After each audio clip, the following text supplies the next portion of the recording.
वर्ष 1920 की बात है। एक छोटे से गांव में एक भूतिया घर था, जिसके बारे में लोगों का कहना था कि आज तक उस घर में जो कोई गया है वो वापस लौट के नहीं आया। और इसी कारण उस गांव के सारे लोग उस भूतिया घर में जाने से डरते थे। उसी गांव में एक अभिषेक नाम का लड़का रहता था, जो बहुत ही साहसी था। एक दिन अभिषेक के दोस्तों ने उसे मजाक मजाक में कह दिया, ओए अभिषेक, तू अपने आप को बहुत तेज और बहुत बहादुर समझता है ना। वो जो भूतिया घर है ना, उसमें जाके दिखा मुझे तू, तब मैं मान जाऊं कि तू कितना बहादुर है। उसमें कौन सी बड़ी बात है, मैं तुझे अभी जाके दिखाता हूँ वहाँ पे। एक बात समझ ले भाई, अगर तू वहाँ से नहीं आया तो हमारी कोई गलती नहीं है। हाँ हाँ ठीक है, मैं खुद ही जिम्मेदार होऊंगा जो भी मेरे साथ होगा उसका, ठीक है। उन दोनों की बातें सुन के विवेक अभिषेक से कहता है, अरे अभिषेक, तू मत जा वहाँ पे। मैं नहीं चाहता कि तेरे साथ कुछ हो जाए। तू मेरा सबसे अच्छा दोस्त है। अरे विवेक, तू मत डर यार इतना, मैं हैंडल कर लूंगा। नहीं यार, तू वहाँ नहीं जाएगा।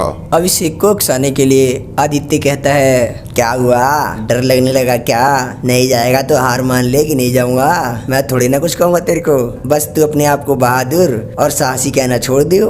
अबे आदित्य, तू पागल हो गया है क्या? तू क्यों इसकी जान से खेल रहा है? तुझे पता नहीं है, उस भूतिया घर में जो भी जाता है वो जिंदा बच के वापस नहीं आता। अरे विवेक, तू चुप ही रहे तो अच्छा है, ठीक है ना?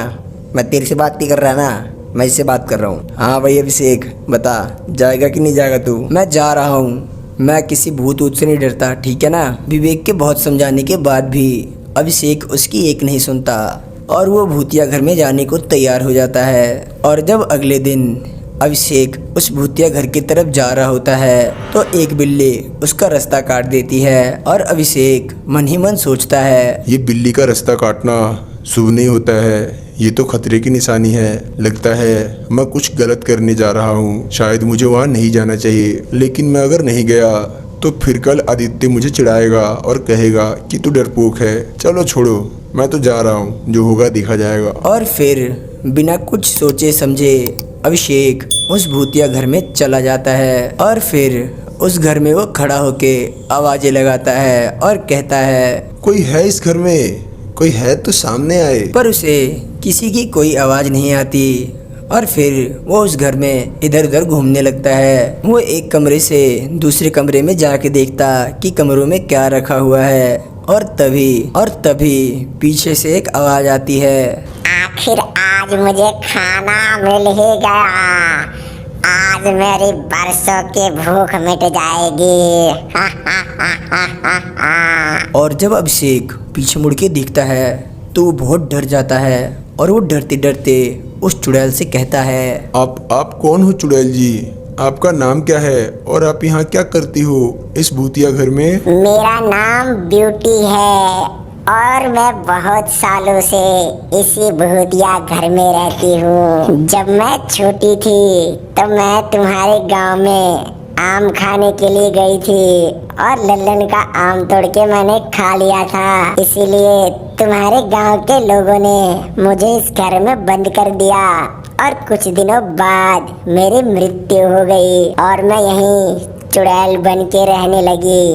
और तभी से मैं तुम्हारे गांव के लोगों का इंतजार करती हूँ और जो जो आता है मैं उसे मार के खा जाती हूँ। और अब तो तू भी आ गया है, अब तो मैं तुझे भी खा जाऊंगी।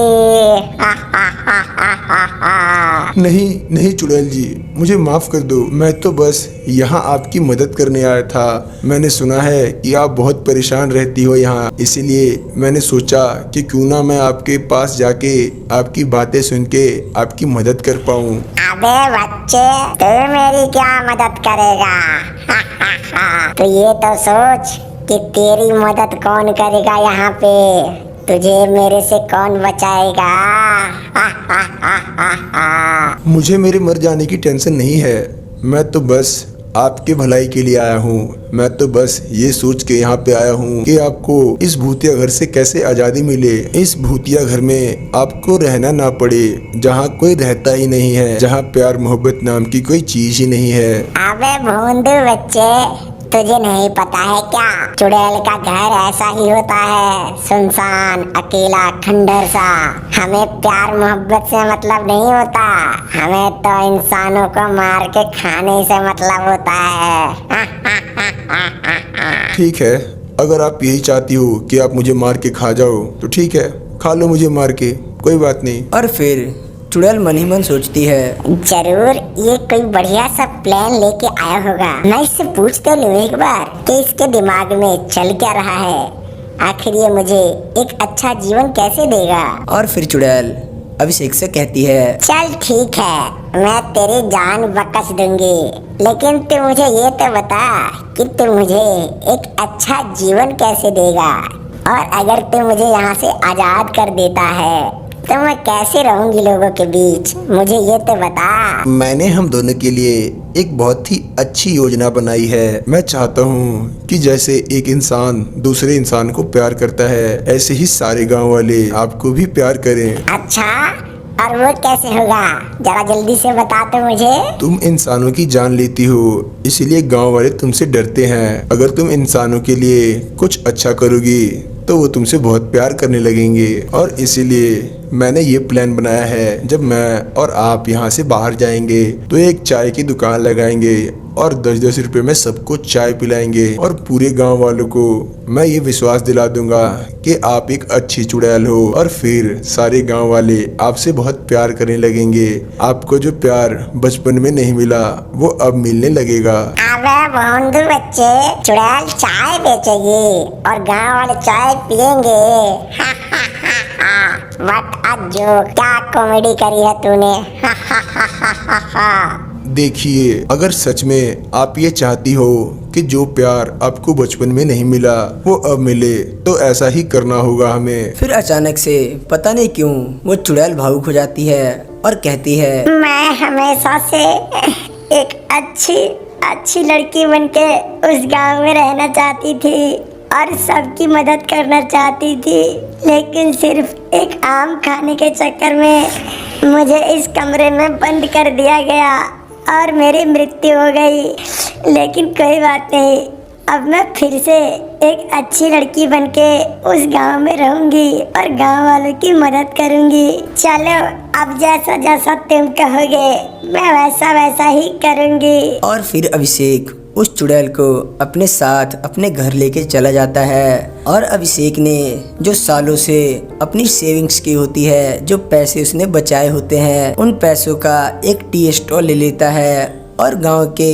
चौराहे पे उस चुड़ैल के साथ वो चाय बेचने लगता है। शुरू में तो उस चाय की दुकान पे सब जाने से डरते थे क्योंकि वहाँ चुड़ैल रहती थी। धीरे धीरे अभिषेक ने सबको समझाया कि ये चुड़ैल हमें मारने नहीं, हमारे साथ रहने आई है, हमारे साथ प्यार मोहब्बत से रहेगी। और धीरे धीरे गांव के लोग उसकी बात समझने लगते हैं और फिर उस चुड़ैल के साथ सब घुल मिल जाते हैं। अब उसकी दुकान पे बहुत भीड़ लगने लगती है और सारे गांव वाले उस चुड़ैल को बहुत प्यार करने लगते हैं। चुड़ैल गांव वालों से प्यार पाके बहुत खुश हो जाती है, उसे एक परिवार की तरह महसूस होने लगता है। और फिर वो अभिषेक का शुक्रिया अदा करती है और उससे कहती है, अभिषेक, तुम्हारा बहुत बहुत शुक्रिया। मैं हमेशा से यही चाहती थी कि मुझे बहुत सारे लोग प्यार करें। मैं तुम्हारा एहसान जिंदगी भर नहीं उतार सकती Abhishek. Thank you so much. अरे चुड़ैल जी,